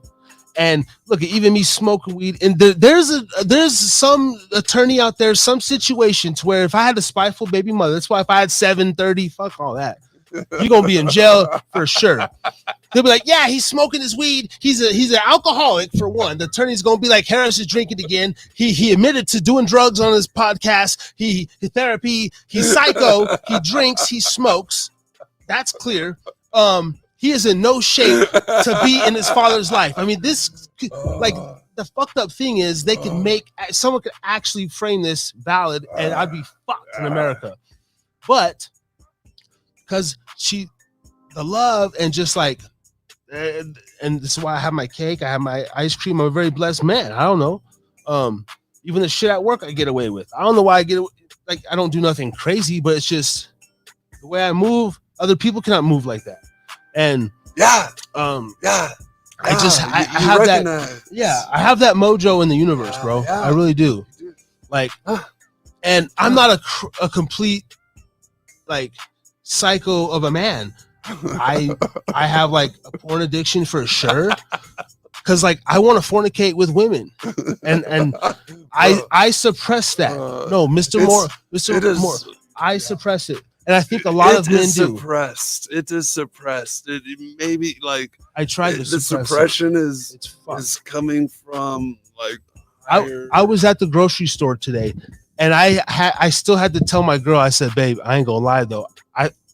I seen 2 pairs of feet. I had a feet fetish, man. Seriously. I said, but baby, I said I seen 2 pairs of toes that I would suck on. Okay, but I was, and I said one like chest, and I looked down at her feet, but her feet were busted, but she had a nice rack. And so, but I tell my girl this kind of shit because that's me. Like I have to be able to. If I can't like talk like yeah. Like there's no talking with the guys and then she comes home. Well, Steven, I have to go because my wife's home. No. It's like, yeah. What about that chick? Yeah, she's like, what? No, he's telling me about some chick he hooked up with. I don't know. Like, I have to have that. She allows me that. She gives me that. Yeah. So, we are in healthy partnerships, man. Like, dude, yeah, of course we are. Right. Yeah. To be with a partner who like is secure enough in themselves, like is like that is among the foundations of my work is like, oh, hang on, you're good, right? And you're good, and just like no, stay there, stay there, like. But there's so much they get themselves in trouble when they start paying way more attention to the other than they do themselves. Like no, wait. You do you, stay in your lane, like, and just keeping that healthy space in which to connect, man, because that, like, when that space is lost, then it's just, thank you. It's just like, I mean, we've all heard the word codependency, whatever, and let's not even, but it's just, it gets too close, a little too enmeshed. When people start losing themselves and then just trying to, oh, well, you hurt me, or you made me feel this way, or don't think that, or what are you thinking, or it's just like, whoa, back off, man. Like, it's, hey, settle into self, you're good, and like to provide for ourselves, not outsource a lot of that, what is it, love and attention that we can provide for ourselves. Oh yeah. I mean, and so you don't just based on like you said, the small interaction, meeting my family, and just what would you like on a outside looking in? Would you say like this dude is pretty healthy, whatever situation, or like and generally, like, say, like, energy, right? Let's say, like, if I was an abusive man, let's say this. Let's say that I had some dark secret, and we're this crazy abusive couple, right? And like, when the cameras go off, I smack around or whatever the hell, or the kids were like, do you feel like that's something that you could, even in your line of work, like you can recognize, like, say, like a monster kind of trying to hide? I'm not going to pretend that I could recognize that. Or do you ever sense like that going on in a way, but you have to just be like, you know what? Or, I haven't sensed that much. Yeah. Like, no. Just more so. Yeah, I like anything. There's both sides, and I take things at face value, man. And while that serves in many ways, at other times that could be like, hey, not the best approach, and I mean, while also when we discover discrepancies, we're like, oh, wait a second, wait, I thought you said, and then like you're just like, hey, wait, and then seek understanding, right? And it's interesting to catch clients in lies. I'm like, wait, what? Like I thought, but and you're like, oh, interesting. Like I'm a very honest person, overly almost to a fault, and so it doesn't comprehend for me that people would be that deceptive. And I just like, cool, I'll believe you, great, until like, wait a second, and until they show something in their until they reveal themselves. Okay. I don't know. I always like I'm not on the. I don't generally like cops or whatever. I'm not a defund the police guy. We need police, and all this stuff. But then being a hip hop head, I'm like, fuck the police, NWA. But I feel like I would be a great detective even, or something, because I attract, like I guess people like weirdos. Like I whether I'm looking for something like say narcotics or substances or not, I can go out and get that shit. Like whatever it is, I can create. I can throw on a nice button up. I can go do a little this, but I can like blend in with like the underworld pretty good, I guess. And I feel like reading energy, maybe if I was in your line of work, I'd be sitting there like, I don't know. I think I might even be too. I would do it like I'd listen, but then I'd be sitting there like maybe looking at this guy's mannerisms and the way he's like his knee keeps moving. I'll be like, this motherfucker's like an ex-heroin addict for sure. Like he's like a meth head too. Don't make assumptions, man. Right. Don't make assumptions. Like we don't know, man. Right. Keep it in the moment. Yeah. Man. No, I feel like that's why I can't do it. Because I'd be sitting there like you're super perceptive. You're super aware of energy and things, and there's a lot to that. Like recognizing what's going on in the that's room. why I should be a detective or something. So and you just allow for it. It is what it is. But like you, detective. Like, oh, what does that mean? What can? Yeah. But no, I just stay more present with it.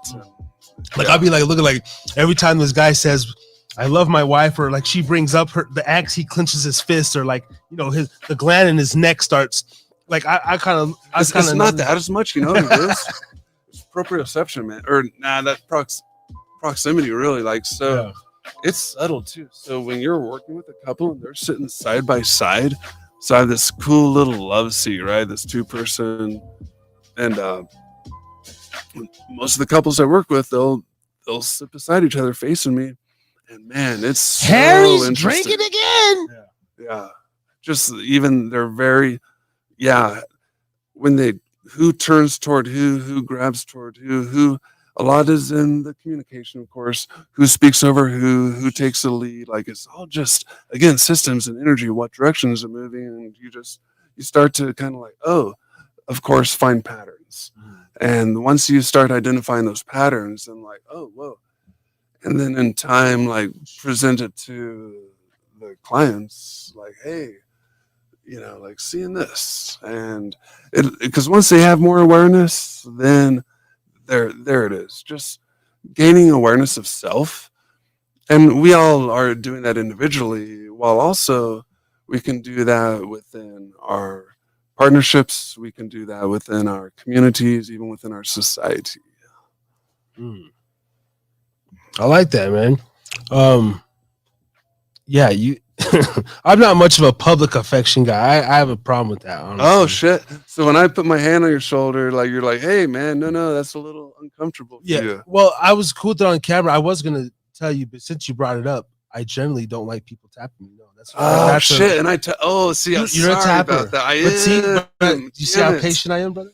Thank you and I also But I was gonna bring that up just after the show, like, hey man. No, I'm glad you brought it up on the show, because I need that brought to my attention. I forget. See, we assume too many people. Often the other people are like us. Yeah. And no. No. Like say like. Thank you. Well, because I guess I'm in my comfort zone. Yeah. I'm cool with it. No, but like if we were like out, like if I didn't. And if I put my hand on your shoulder, you'd be like, a little uncomfortable. Yeah, like once or whatever. But like like especially when I'm talking to people, and there's those dudes, like, hey, yeah, bro, start tapping. It's like, but if we're like out, I had to tell my that is fairly intrusive. I had to tell my brother this too, like, hey, bro, like, stop tapping me, dog. Like, not a little much, man. Because And it's just I don't know. Well, and also to me, hey man, this is being a straight male as well. There's certain men, that's how they bait you. Oh no. Like if you know, just like, say, yeah, man, it's my little bro. Like we all like you kind of son somebody, like you go up and give a motherfucker a head, like some dudes are just kind of, and then like in jail and shit, those motherfuckers, like that's who's getting taken advantage of. So like you just in malehood or whatever, in fucking sports, it's like you gotta eventually, it's like, hey man, or even like patting on the ass. Oh no, I think we talked about that. No. It was another shout out to John. I didn't get John on the show, but I think we brought this up. In sports, man, I one time a coach he went and I blocked and like his wrist or something, and I was just like, hey man, like stop tapping me on the ass. Fucking ass, dude. Isn't that annoying? I never was ass tapping. If anything, I am a shoulder or just a head bop. Yeah. But no, it didn't. Yeah, I was gonna still be like, hey man, just in general, I don't like tapping. But see, I'm a patient guy, and it's not. I don't feel threatened by it, obviously. No, but if we were out or something, it's me being intrusive upon you, and it's not cool. And thank you for bringing this to my attention because, like, there's plenty. I don't appreciate it when I'm getting tapped. So why the fuck am I tapping others? Like, oh, oops. And what I've noticed, this is where I can.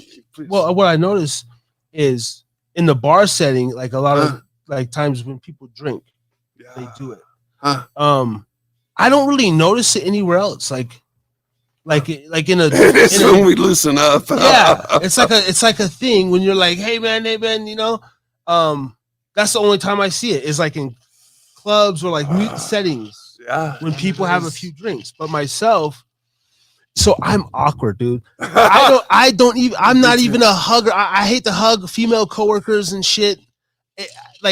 I want to do some things to a lot of them, but like I don't like to let it be known. So I let girls know like I'm like the dude. Like even if and respectfully, like if I meet you, whatever, like dude, I'm like I always just read energy. Hopefully a handshake. Oh shit! I did it again. God damn it! But see, that's a habit. Thank you for bringing this to my attention, man. Yeah, but see, that's a habit I'd like to break. Like that ain't cool. Good. See, this is therapy night rants, man. This is where it's like and look, I was completely honest, even though I was holding my true thing in. Just I wasn't gonna bring it. I'm not gonna be like, hey, motherfucker, stop tapping me. It's not that and serious. You went there. You're like, hey, and I'm like, thank you. Right? Yeah, but I'm not. I'm not. Oh, you brought it up. Well, but like that's what the show's about, man. Yeah. And in a bar setting, this is what like real topics. This is real. Yeah. Can I get a beer? Oh yeah. Or, I don't know, like where you are at time wise. I'll clear a couple of these empties. Oh no, you're good. Yeah, go grab a beer. Do you still want to go for? Because I could go a little longer. Okay. If you're all right. I'm all right. All right. If you're gonna go a little longer, I might send a link out. We're gonna get John on. Yeah.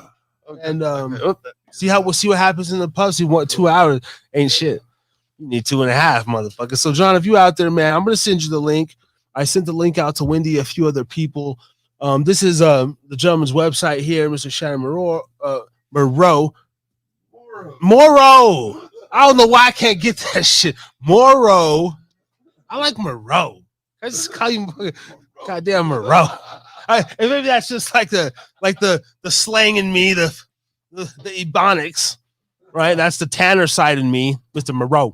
Yeah. Hey, yo, Mr. Morrow. Hey, yo, can I go to the bathroom? And you're like Darius for the 15th time this shit. It's Mr. Morrow. Wait. Morrow? Or like tomorrow. Jesus. Okay. I see. Looking at it. Tomorrow. But I like Morrow. I think it's spelled different. But yeah, man. Let's see what we got going on here. Do you need anything? No. All good. I still got my gin. I'm gonna pop a blue cheese all in my mouth. Let me add a guest. Yeah. see if Jonathan wants to hop on here. I would like shout out to Tone Motivate. I never reached out to her in time to get anything popping, but let's see. How do I gotta do this? Gmail. Yeah, we can go to. I mean, even 10:30, whatever. If I was just you just kind of let me know. You're 8 to 10. I'm good. Yeah, you're right. I did say I thought it was going to be a couple hours, but I mean, it's your show. I mean, we can wrap up 10, 10:30. Another 30 10:30. minutes. Okay, let's 30 minutes. Yeah. 10:30. We'll wrap up. You get 2.5 hour show. Perfect. And I don't want break you in your first time. It's like, but you don't want to overdo it too. But like, that was a lot. Too much. You don't want to be burned out. But maybe we should call it like, fuck it, we're good. I'm out. Thanks. See you later. I will say I got your website pulled up, and there's I'm gonna promote a little bit, or if there's anything like specific. Okay, let me ask you this though. Website. So I don't have a website yet, and this is something I need to get for my business. Where is this like a GoDaddy's type of host website, or did you create it from scratch? Like, yeah, I mean, not scratch. I wasn't writing code, but I got the domain, and then I, with help on actually Squarespace, built the website, and it's as basic as can be. It's so simple, but the cool thing, they have a good blog portion of it, and I haven't gone live with it yet. I mean, my website is just like, here's a brief description of me and a photo, and that photo is so outdated, as you see. Yeah, I clicked on that and I did. That's a little outdated. I don't know, to be honest. Like, you kind of look older there. Cool. Okay. In a way. Yeah. Like, it looks like you look like some prick actor that I seen in a TV show right there. I don't know what kind of show, but like, you look like one of those like, dude, you fucking dented my Porsche, you asshole. Right. And it's like, you're like, fuck you, man. Yeah, I'm very whitey. This there, guy here, man. with the hair and the scruff. Yeah, that's a cooler guy. Thank you, man. Good. This guy's a prick. I don't know. Yeah, fucking prick. Don't see that dude, man. Yeah. That's why I keep that photo up. Oh yeah. Yeah, I have I got similar through fucking through the Podbean. Shout out to Podbean. I got the just where they can go, hidapub.com / Podbean or podbean.com / hidapub, whatever the hell. Let me see. Got a little thing here. It's that they. Oh, we got John in the building. All right, salute John. Yeah, we'll get John in here. 10, 15 minutes, and then 20 minutes. Then we'll wrap up. Play some music, wrap up, 10:30, and hopefully have this gentleman home safe by 11. Shit. Little wind down. We got some water. Just. You think I'm going home? Crashing the couch. We got 12 beers, man. This is Reno, man. It's 24-hour. Oh, see, I don't know. See, I'm trying to keep it civilian. He's saying he wants to go to the casino afterwards, guys. We're going out, baby. I've actually been staying away from Legends Bay. I want to tell a quick story. I've been a regular for almost a year now. Around the corner, Legends Bay. I'm a third tier. Oh shit! Oh, it's very close. I'm third tier. I'm an elite member. Damn it! I go in there. I tip well. I never cause no trouble. Last week, a ghetto trailer trash woman, and she knows who she is. She got very combative with me for no reason. She went from 0 to 60. I moved away from her initially. It's on camera. She comes. She switched up. I'm talking about bipolar like a motherfucker. And actually, I looked at her. I said, I'm like, wait. I'm like, whatever, Jay. I was like, Jay, are you serious? I was like, wait, you're actually upset right now? I'm like, oh, fuck. And it was downhill from there. Before I could even gather my shit, security's like, hey, you know, we're going to have to call it a night, sir. This and this. And I'm like, dude, whatever, man. I get it. But I'm like, I even told her, I said, you serious, man? I can't finish nothing. I'm like, I didn't cause anything. And she's like, I don't know. But I hate those situations. So I took that as a sign from the universe and the Lord and Jesus. I'm trying to God, don't forget God. God, yes. That's 4. I know, God, Jesus. No, there's universe. way more. Oh, sorry, I touched you. Yeah. Fuck. So it's all right. Dude, one of my favorites is Source, right?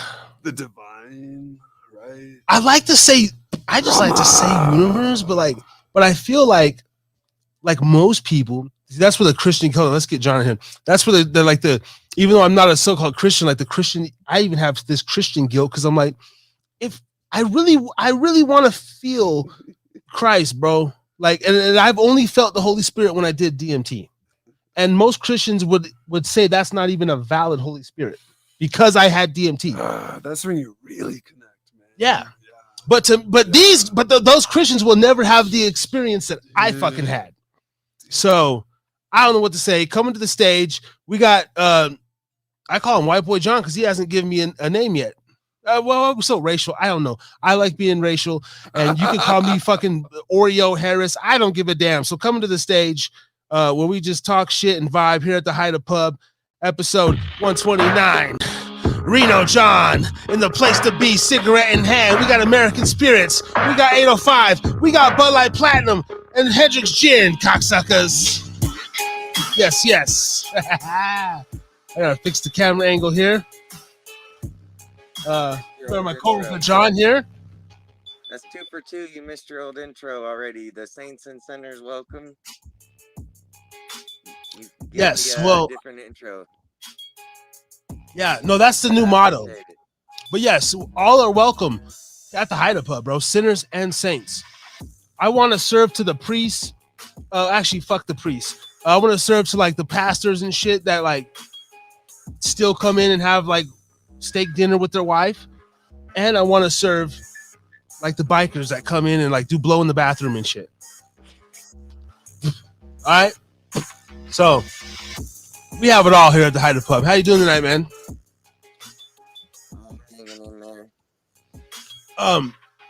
Mr. Morrow. Tomorrow. I've seen him in the J before. Yeah. No, I work with Dakota. No, I've seen you in there, my friend. It's good to see you. I've been watching the show for a while now. I've been seeing some of what you guys were talking about already. So it's been John himself. I mean, you know, we go through this, man. Is there like anything? Why we have a therapist free of charge? Actually, I paid for him to be here. Jeez, you know. So no bullshit, man. I brought so much fucking food. That's so expensive. It's a fair change. You know, it's fair change. But why we have a therapist that's willing to give his professional insight on the barter system that we so naturally fucking did. And I wish more people would go back to that. It's like, by God, like you did the other night. Thank you, John. John ordered a Wingstop for us the other night, and I appreciated that. Yeah. So see how the exchange of people, what's it called, symbiotic, you know, like that's a lost art, right? It's not that lost. I think we're still doing it every day. Okay, but are we doing it as aware as we should, or is it like we're doing it but we don't realize it, and we should hone in on that more? Maybe. Yeah. Like, yeah, I think it's occurring quite regularly, very naturally, and maybe we aren't as worried. But again, so much noise from up there, like, and it turns our attention away. Yes. But like, if we keep it real, man, we just see it all around. Yeah. Oh, I just remembered. I forgot to tell you 1 dozen eggs in the text. Oh, I forgot your fucking eggs. God, I even put them in a carton. I forgot them. But I'll bring them by the J, man. Yeah, for sure. Yeah. And I'll send you home with some wool or some yarn to crochet a blanket with. That's how the bar system works. But I don't crochet. No, that's for the women to do. You know. True. yeah, my daughters are actually pretty good at it. They enjoy finger crochet. They can do it. It would probably be hard to make blankets, but Oh yeah. Before I get lost, do you have any questions or anything, man, about your own relationship or anything you want to throw out there, John, or anything you want to get off your chest? This is therapy night rants. What's your rant of the night? Who who pissed you off? Who did Honestly, something? I What you want don't to rant even. about? No, man, it's not such a bad day today, honestly. But kind of like Mr. Shannon was saying there, yeah, grounding is a hard element, no doubt. Like earlier in the show, I heard some of what he was saying, so it's like I think that's the thing. The word he mentioned inevitably was facilitate. Like, so how we ourselves can find ways to how do we deal with this subject or not address it, or if others refuse to address it, and it becomes more, the need, so it comes from someone else. Like, you know, I kind of get where he's coming from because all of those kinds of differences and the complexities of where someone's at in their relationship, kind of like, again, how you might identify with where you're at this point with your relationship with your lady, as you were speaking on, everyone's a little different, I don't know. Like, I feel like I definitely am doing damage control at this point in my life. Like right now, like I'm trying to, just make sure I'm really aware of what's going on, what I'm present as much as I can be for nice. my daughter, Yeah. and Yeah, it's good. a little stressed out because I have her for my usual overnight. She's here with me now, and she's actually doing just fine. She's had a great day, and she's asleep and doing her thing. She'll be leaving early in the morning. Normally, I'd have her for the rest of the day, just about until I go to work. And and with the schedule and everything, and this and that and all. But she's gonna be going out of state for another trip to go see the other side of the family. She's gonna be going to Arkansas, so I won't have her for a week. So I'm already kind of like, part of me like wants to like use that time, and I'm telling myself now like, oh, I better use that time for this and that. And I'm like, honestly, I feel like sleep. You're That's what I feel tired, like. man. Yeah, I feel just like sleep. rest. Yeah, Yeah, I'm good. like, I just want that recharge now at this Good. point, like That's honestly. a good So sign. Single I'm parents also missing the crap out of her already, and she's right here. So already. I'm like, I don't I want to. couldn't imagine, man. Oh my goodness, I couldn't Yeah, imagine. That's hard, man. Ah, Yeah, like I brought up earlier. There's and if you want to describe it as such, but like there's that like a pain, even when you think about that, right? You're like in the morning, how 100%. she's Yeah, even with my daughter right now, she's whenever she's away, it hurts. like, Like I can't yeah, imagine like me not like you know. yeah, and because everything's out of your control, and you don't know, and as a man, And it's honestly, I hard don't to. want to get into too much of it, but I've had my doubts with what the direction looks like right now. But again, inevitably, I work with my baby mama's parents, and that's just about where it's been at. And it's like honestly, like we're all just trying to do what's best for her, my uh, daughter. And it just like, again, it just kind of sucks that it's like I feel like sometimes I'm not maybe there's little things I could bring up like, oh, I'm not being maybe considered as much in certain things, like if I can't even get a say in, if nobody's really letting me know what's going on, which is a legitimate concern. But like I am kind of like,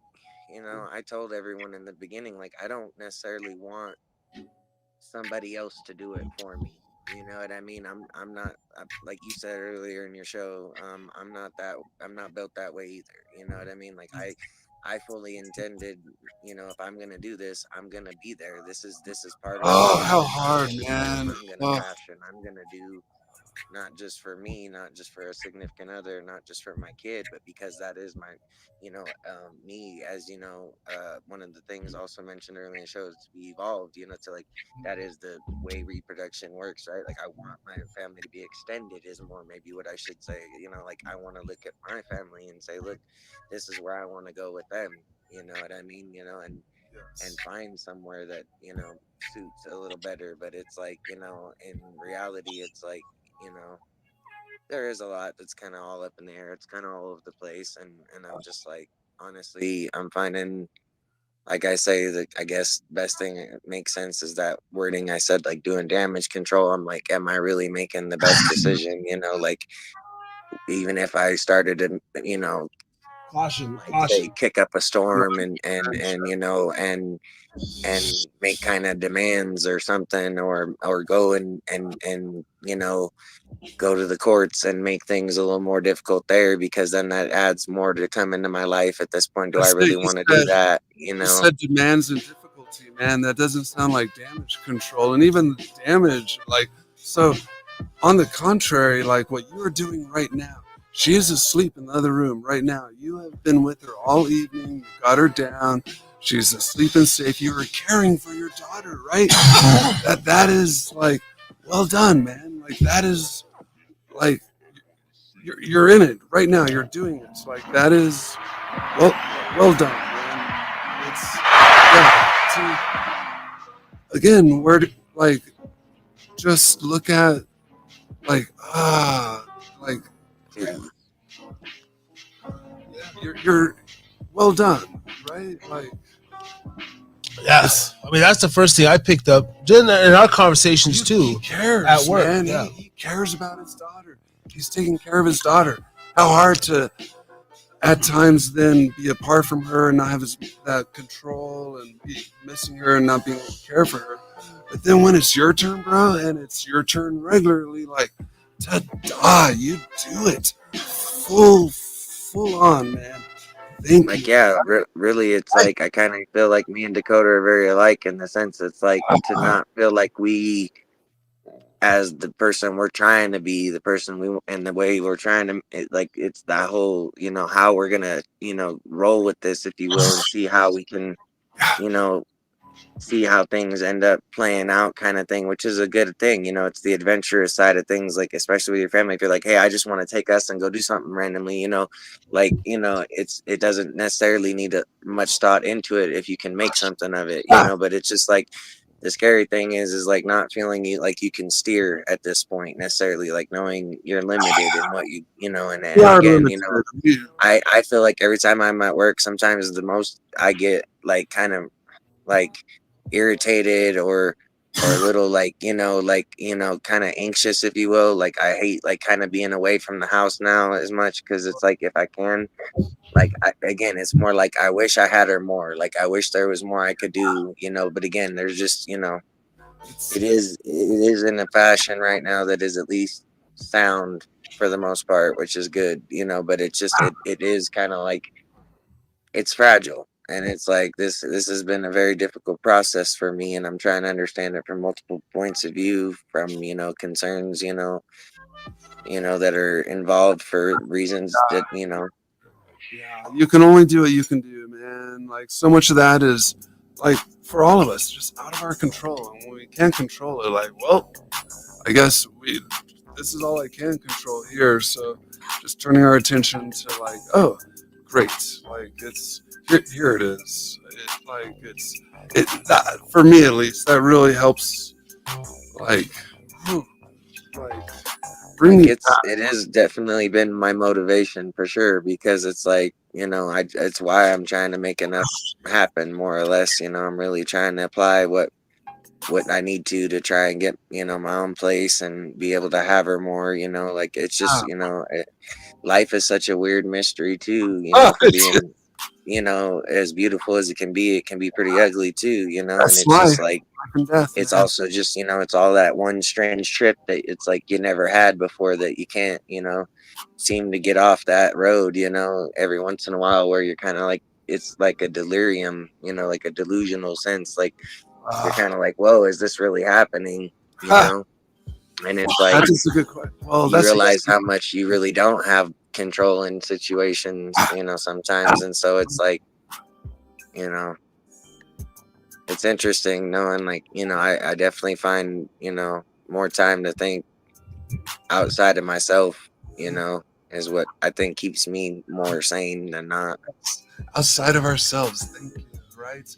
Instead of getting too like, yeah, there's balance and yet Like, being able to. because I feel like that, yeah, you can get lost in all kinds of the details no matter what. And it's like, I kind of was like, I don't know if he saw Dakota here saw my post or not, because I hit a little comment or whatever on the earlier feed that came on, because like I said, I was watching the show earlier with you guys on it just tonight, and man, like that whole, there was a couple moments there I feel like, you know, got a little dicey for you guys in the topic, because it's like, I know how Dakota is, man. He's charged and ready to hit higher levels of you know, controversy and things like that. You know, he wants to go to different realms on when people. you say You know? dicey, do we say some shit we should have said? No, I wouldn't say nothing out of the ordinary necessarily, but no, I'm just saying, like, The race, yeah, the he race catches me off guard all the time. Is all I'm saying.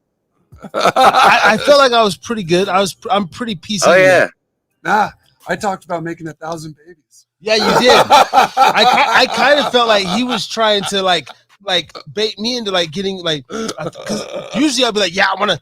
It's like, no, I definitely wouldn't mind like humping 1,000 women, but I do not want to father 1,000 fucking babies. Nah, yeah, they wouldn't know their father as well. That's wild. Even if you were a millionaire, billionaire, there's no way. Nah, the relationship we have with our children. Right. If you had like 7 kids by one woman, I mean, that if you would could be keep in the bad. household. That would be badass. Like, yeah. And you were actually still with her, and she even let you have a little side bitch. She look, if you give, I'm sorry, this is where we gotta get a little controversial at the end of the show, whatever. Time is. Oh, we got 10 minutes. If you, first of all, ladies, I don't know. I don't know many men who actually want to be just with one person. It's not natural. even. Sorry, we're not even made up like that. Silly. So we can say we can play all we want, but like even if you give a man, hey, you can have a side girl, whatever. Just like I don't want to know about her, or if you do, maybe you guys are. Maybe it's your sister. No, like fuck it. Maybe just like you and the sister, fuck this dude, and just be happy. What just happened there? What just whoa, dude? Man. Whoa, dude, 2 sisters who love each other and if love the cool same guy. It, like, that's like the best situation. Dude, yeah. Hey, no, okay. So flip it though. So I have 2 half brothers. The one half brother, we done some like choo-choo train stuff together, whatever, some weird shit. Now, you know, with girls, thank you. With one and with 2, and Frill, and I always said, hey, bro, like I'm not gonna. It was gross when I think about it now, but we always just say like, hey, if I did have to like, we used to always say, bro, we should just meet. Our perfect scenario would be if we find 2 other girls, preferably sisters or best friends, but they're cool. No. And we all like live in a duplex. and if we had to swap, like I would want to swap with one of my bros though. Like that's too close, man. Too close. Yeah. Sisters or best friends? No, they would have to not know each other until like their only association would be that they're your women, right? Yeah, because otherwise it gets too entangled. Okay, what about like a compound scenario, real fast? I have I got some acres of land, and you know we're out there, we're making money, we got the water well, whatever. You know we're living off the land, and I'm chilling, but like, but you have say 2 or 3, just women that you can take care of. They all know, you know, they have separate rooms, the whole 9. 4 or 5 or 6 or 7 or 8. Okay. But like you're for that, you're pro that. I'm not. No, slow down. Or you know, I'm not pro for anything. Well, you know, that's not like bad, right? It's again case by case, man. It depends who each of these individuals are. Oh right? Shit, yeah. Okay, how about this, gentlemen? This is gonna be like the closer. Yeah. Since I'm a father to a son, I don't give a damn. You both have daughters. Yeah. Let's say your daughters in 18, 20 years, they're first boy, like husband type guy. Seriously? Whatever. Yeah. He is very like come from decent family, like he owns land. And you know, whether she has made herself one of his or she doesn't know, I don't know the scenario. Gotcha. But you know, she brings him home, daddy. This is who I love. This is, you know, Connor.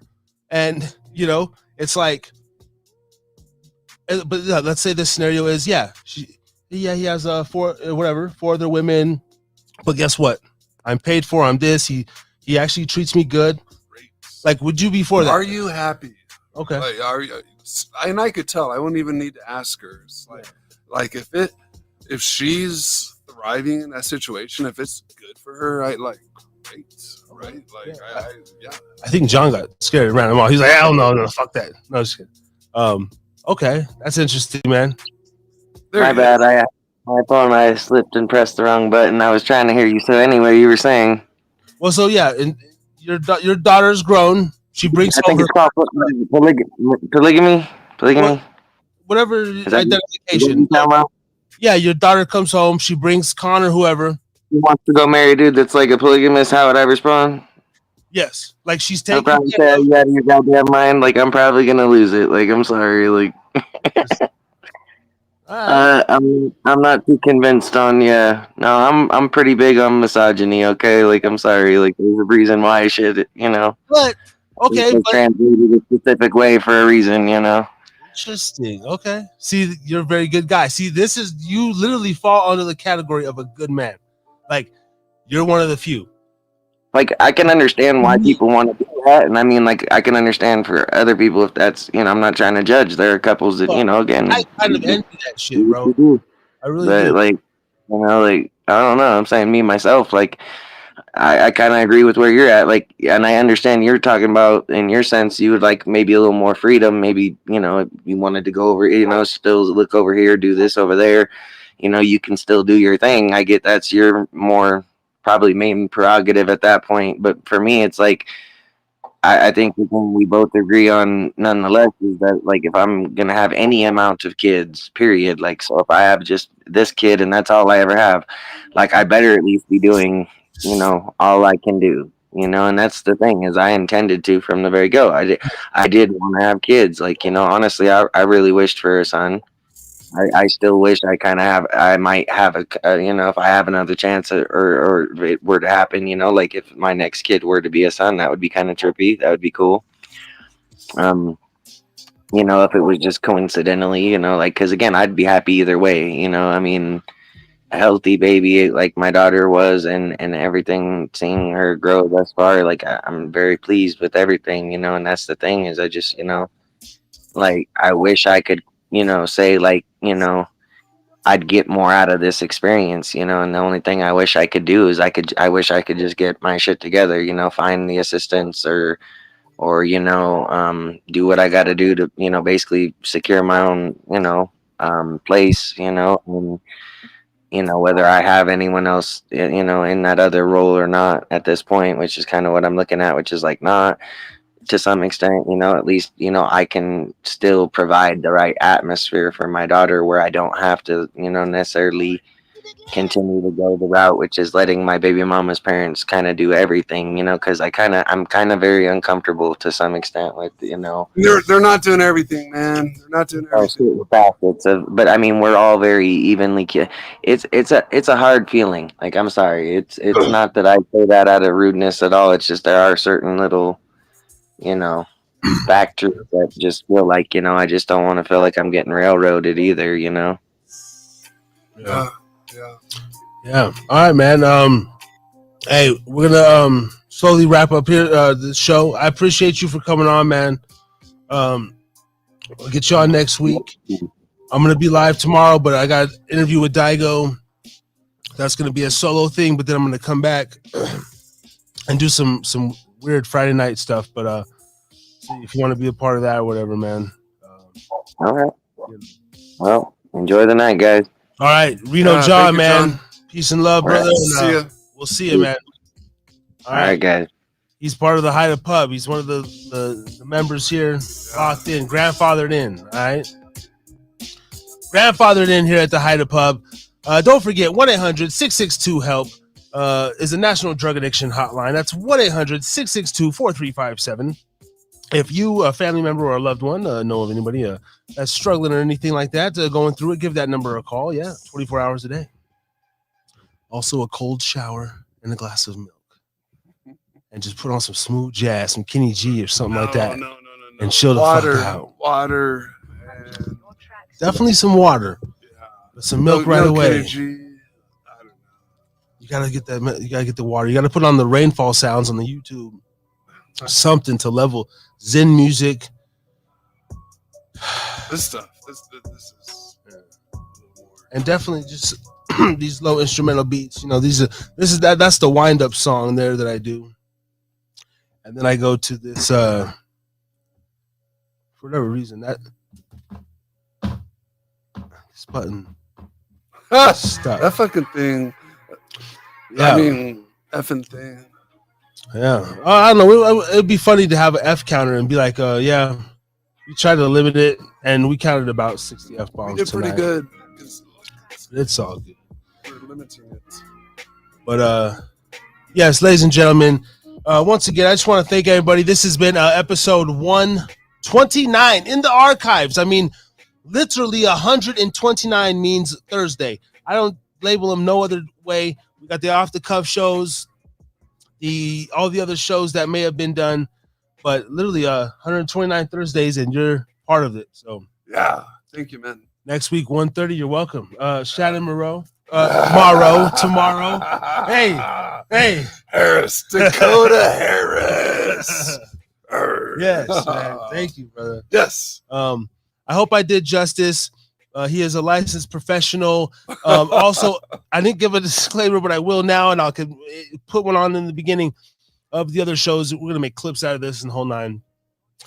No, don't make clips. No. A clip or two. You had some drops, man. Don't you take had some shit out of context, though. No, man. no Okay. clickbait. Make them seem like Oh Jesus! You can make me seem however you want it. That's Can I? Do you think? Can you? Okay, before I do click off the live, and somebody just tuned in, bro. Can you tell that story of why Tahoe water is the best before we get out of here, bro? Best is a big word. I'm not going to say Tahoe water is the best. It's really fucking good water. Why you told it very impactful. I would love to just make. It's just we're lucky. We're like fortunate to be here in Reno and Washoe Valley, where our water a little closer for this one. There you go. Yeah, our water comes out of Tahoe, right? And that water in Tahoe actually hangs out in Tahoe for more than 500 years. Like from the time it melts off the mountain and hits the lake. And on average, it hangs out in the lake more than 500 years before then it hits the headwaters of the Truckee, flows down. They got the reservoirs and all their, and yet you turn on the tap. We have water coming out of Lake Tahoe. Yeah, and it is, And Pyramid Lake is one of the only terminal lakes. Yes. Truckee is very unusual in several regards. It's a pretty special little river. Coming out of a place like Tahoe, going to a place like Pyramid, like what? Like this, it's actually flowing more northwardly, which is very unusual. And to land in Terminal Lake like that, to not reach the ocean like most rivers, like it's pretty special, pretty unique. And that's our drinking water. And so, one more reason, Reno's so cool. So fuck bottled waters. Don't drink bottled water. Screw BPA and the whole big pharma, big water. Don't Dasani, Aquafina. No. They gotta ship that. They gotta process. They gotta fucking bottle. Like no. J Resort water, Legends Bay water. No, we got the best shit coming out of our tap, man. Just if you need a filter, we filter ours. And anyway. Thank you. Well, you heard it, man. Yes. No, thank you, man. Yeah, this is fun. Dropping that knowledge bomb. Ladies and gentlemen, I hope you were, entertained.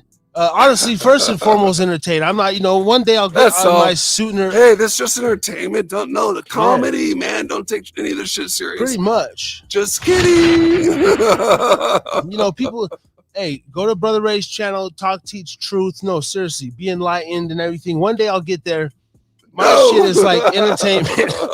And I mess around, we fuck around, and we get loose. And I hope everybody that comes on the show, we say, like, I hope you just feel a little bit lighter. Yes. You know, in whatever regard, you don't come on this show and like if I know like bad energy, stay away from here. It's just like and lighter to me means like kind of like just being free, like talking or maybe saying something that you never said on a platform before. Or, Yeah. and, Yeah, the alcohol and weed really helps with that. Hell yeah. Yeah. Absolutely. That's a whole nother topic. Spirits and weed. Stay away, kids. All right. But ladies and gentlemen, we're getting out Tune of in here. next time. Yes. And I'll be back tomorrow night, Daigo. Thank you for everybody that did tap in. Podbean, I see you. And we'll get to you. But YouTube, Harris is drinking again. I still got my God bracelet on from Life Surge, never taking it off. Sinners and saints are welcome because we're all mixed breeds and mixed bags. We'll see y'all next week, 8 p.m. for TNR episode 130. Harris is drinking again. We out. Oh, that was fun, man. Thank you. Harry's drinking again. Pubcast. Yo. You have been listening to the Harris is Drinking Again Pubcast. For more, go to YouTube, type in @HideaPubcast. Look us up on Spotify, any and all streaming platforms. Harris is Drinking Again Pubcast.